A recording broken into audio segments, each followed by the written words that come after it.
Hello friends, ನಿಮ್ಮ ರಾಕೇಶ್ ಮಾತಾಡ್ತಾ ಇದ್ದೀನಿ ಕೃಪಾ ಫಾರ್ಮ್ಸಿಂದ. ಏನು 4 ಮರಿ ಹಾಕಿದೆ, ಹಾಲು ಸಾಲುತ್ತೋ ಸಾಲಲ್ವ ಅಂತ ಒಂದು ಕ್ವಶನ್ ಬರುತ್ತೆ. ಖಂಡಿತವಾಗ್ಲೂ ಸಾಲಲ್ಲ. 2 ಮರಿಗೆ ಅದು ಸಫಿಷಿಯೆಂಟ್ ಆಗುತ್ತೆ. ಸೊ 3ಗಾದ್ರೂ ನಾವು ಪೌಡರ್ ಹಾಲು ಕೊಡ್ತೀವಿ. ಸೊ ಇದು ಸವರಾಲ್ ಕೊಲೆಸ್ಟ್ರಾಮ್ ಪೌಡರ್ ಅಂತ. ಕೊಲೆಸ್ಟ್ರಾಮ್ ಪೌಡರ್ ಅಂದರೆ ಗಿಣ್ಣಾಲು.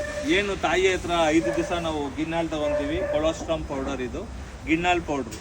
ಸೊ ಇದು ಬಂದು ಸರ್ವಲ್ ಅಂದ್ಬಿಟ್ಟು ಒಂದು ಕಂಪ್ನಿ ಇದೆ. ಇವ್ರು ಏನು ಮಾಡ್ತಾ ಇದ್ದಾರೆ ಅಂದರೆ ಹಸುಗು ಇದು ಕಾಲ್ಫ್ ಏನು ಕರು ಇರುತ್ತಲ್ಲ, ಆ ಕರುಗೋಸ್ಕರ ಪೌಡ್ರ್ ಮಾಡಿದ್ದಾರೆ. ಅದೇ ಕಂಪ್ನಿಯವರು ಕುರಿ ಮೇಕೆಗೋಸ್ಕರ ಹೊಸದಾಗಿ ಸ್ಟಾರ್ಟ್ ಮಾಡಿದ್ದಾರೆ. ನಾನು ಸುಮಾರು ಒಂದು 6 ಮಂತ್ಸಿಂದ ಯೂಸ್ ಮಾಡ್ತಾ ಇದ್ದೀನಿ. ಇದೇನಾಗುತ್ತೆ ಅಂದರೆ ಪರ್ ಅನಿಮಲ್ ಬಾಡಿ ವೆಯ್ಟ್ ಲೆಕ್ಕ 10% ಕೊಡಬೇಕು. ತಾಯಿ ಹಾಲು ಸಫಿಷಿಯೆಂಟ್ ಆಗಲ್ಲ. ಬಟ್ ತಾಯಿ ಹತ್ರನೂ ಕುಡಿಸ್ತೀವಿ. 4 ಅನಿಮಲ್ಗೆ ನಾವು ಈ ಪೌಡ್ರ್ ಹಾಲು ಕೊಡ್ತೀವಿ. ಇದು ಹಾಕೋದ್ರಿಂದ ಏನಾಗುತ್ತೆ, ಬಾಡಿ ವೆಯ್ಟ್ಗೆ ಅದಕ್ಕೆ ಎಷ್ಟು ರಿಕ್ವೈರ್ಮೆಂಟ್ ಇರುತ್ತೋ ಅಷ್ಟು ರಿಕ್ವೈರ್ಮೆಂಟ್ ನಾವು ಫುಲ್ಫಿಲ್ ಮಾಡ್ತೀವಿ. ಸೊ ಯಾರಿಗಾನ ಬೇಕಾಗಲಿ ಅಂತ ನಾನು ಇದನ್ನು ಮಾಹಿತಿ ಕೊಡ್ತಾ ಇದ್ದೀನಿ. ಸೊ ಇದ್ರಲ್ಲಿ ಮಾರ್ಕೆಟಿಂಗ್ ಆಗಲಿ ಮತ್ತೊಂದು ಏನೂ ಇಲ್ಲ. ಸೊ ಬೇರೆಯವ್ರಿಗೆ ಮಾಹಿತಿ ಬರಲಿ, ಅವ್ರಿಗೆ ಏನೋ ಪ್ರಾಬ್ಲಮ್ ಆದಾಗ ಈ ಥರ ಕುಡಿಸ್ಲಿ. ಸೊ ನಾವೇನಾಗುತ್ತೆ, ಹಸು ಹಾಲು ಮತ್ತೊಂದು ಕುಡಿಸಿದಾಗ ಏನಾಗುತ್ತೆ, ಹೊಟ್ಟೆಗೆ ಪ್ರಾಬ್ಲಮ್ ಗ್ಯಾಸ್ಟ್ರಿಕ್ ಆಗಿಬಿಟ್ಟು ಇದಾಗಿ ಅದು ಮರಿಗೆ ಲೂಸ್ ಮೋಷನ್ ಆಗಿ ಸತ್ತೋಗುತ್ತೆ.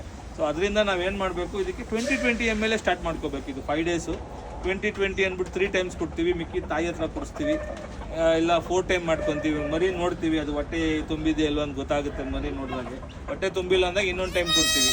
ಸೊ ಬಾಡಿ ವೇಟ್ ಪ್ರಕಾರ ಅದಕ್ಕೆ ಇವಾಗ 1,800 2 kg ಇರೋದ್ರಿಂದ 180 ಗ್ರಾಮಿಂದ 200 ಗ್ರಾಮ್ ನಾವು ಕೊಡಬೇಕಾಗತ್ತೆ.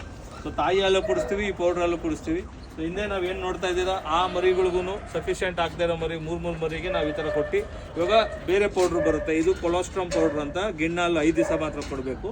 ಅದಾಗಿ ಬೇರೆ ಪೌಡ್ರ್ ಬರುತ್ತೆ. ಅದನ್ನು ನಾವು ಮಾಮೂಲಿ 5 ಡೇಸ್ ಆದಮೇಲೆ ಆ ಮರಿಗಳಿಗೆ ಎಷ್ಟೆಷ್ಟು ಬೇಕಾಗುತ್ತೆ ಒಂದೊಂದು ಟೈಮ್ಗೆ ಇಷ್ಟು ಅಂದ್ಬಿಟ್ಟು ನಾವು ಮಿಕ್ಸ್ ಮಾಡಿ ಅದನ್ನು ಆ ಮರಿಗಳು ಕುಡಿಸೋ ಥರ ಮಾಡ್ಕೊಂಡು ಹೋಗ್ತೀವಿ.